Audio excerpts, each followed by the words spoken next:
Alright everyone, I know I haven't been in the best of moods as of late. That's because I'm working too much and I'm sleepy.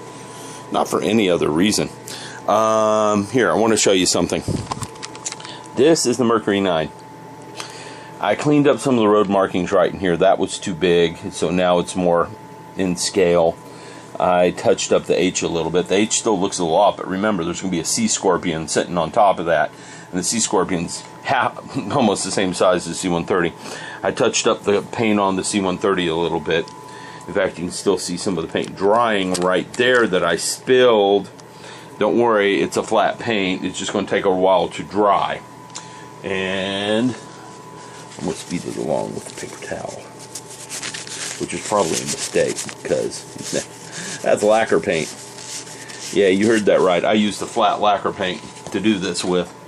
All clad lacquer clear coats. I like them. They dry fast. They do well. And that might be a problem if that dries off glossy like that. I'll hit it with another dose of this flat paint in a little bit. But they're dry. I mean, I painted this 10 minutes ago and look at it. I'm touching it. Nothing. So I like them. I even flat coated that, and I did a little bit of work on here touching up where I had scratched it a bit. You can't really see the scratches anymore on the top of that. This is ready for the fence and grass. I'm going to put some grass around here and a few shrubberies here and there. I still need to make a sign that goes in front of this. And once that sign's done, I get the Cuisinart done, put it there. I need to put the Cuisinart down before I grass this thing. And I got to glue that street light up a teeny bit. This is ready. I mean, I'm almost done.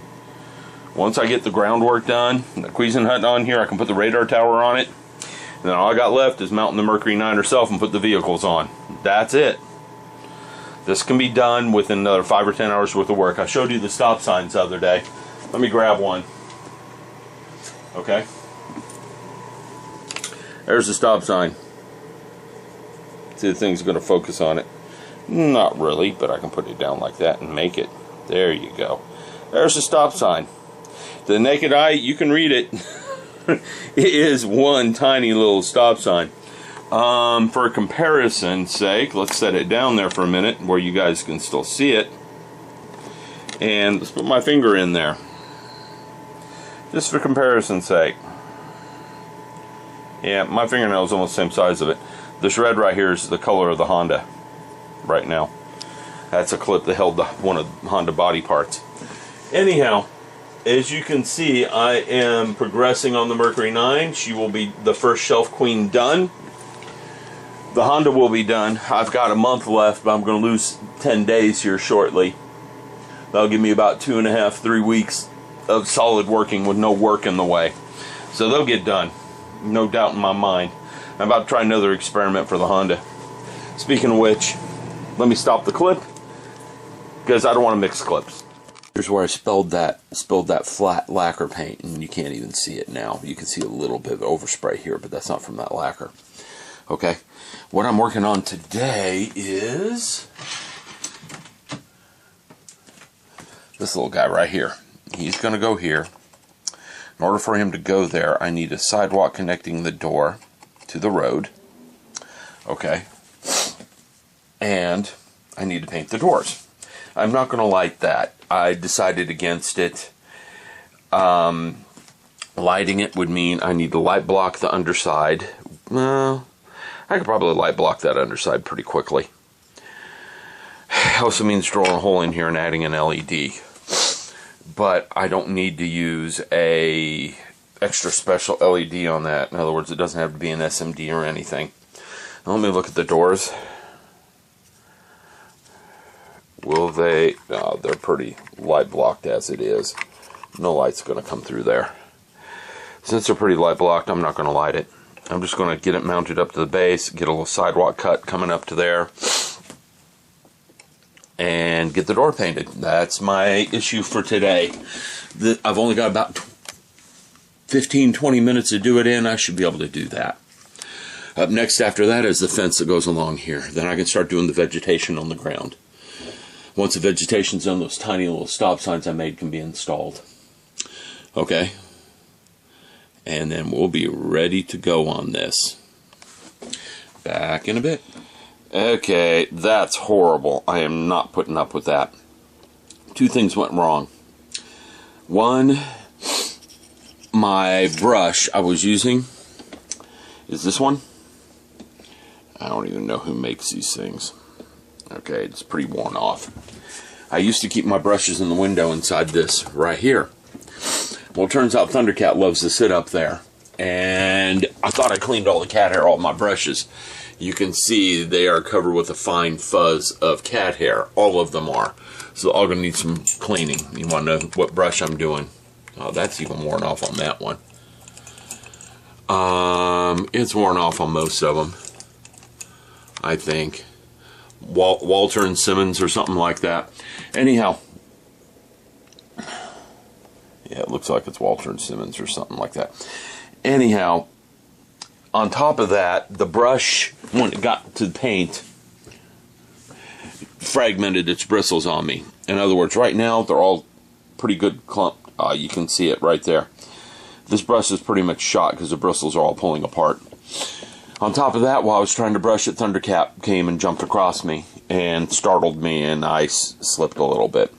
This is going in the stripper. The happy thought, though, is since it's going in the stripper, I can start over, and yeah, we can light block it.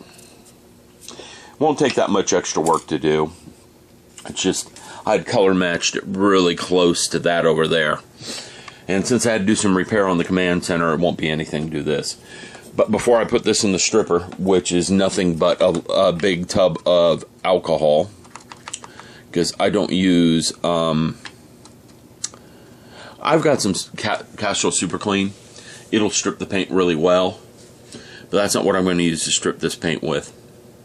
The alcohol strips it just as well. I can leave it in there overnight and there won't be any paint on it, including primer. Enamel, lacquer, whatever, that alcohol will strip it, 91% alcohol. Just give it enough time. It just peels, to me, a fine surface primer right off. That was part of the problem I had with the Honda, is I put it in that alcohol and it was eaten into the primer underneath. So I had a lot of sanding and smoothing to remove those marks. But anyhow, back to this. I'm going to go ahead and cut my plastic strip for the sidewalk before I do this, so that when I paint that, I can paint that plastic strip. It's not a loss today, it's actually a win, because it's going to force me to rethink what I'm doing and get a light inside that barracks or whatever it is. Okay? Or I could put the barracks over here like this. Put it up against that building. That would make more sense in some ways. No, I think I like it over here better. So I'm going to put it over here. Alright, I'll be back in a bit. I was going to go with the sidewalk, and I cut one. Don't know where I put it, but I cut this out as well. That way I could put a car park next to the building or something. Okay?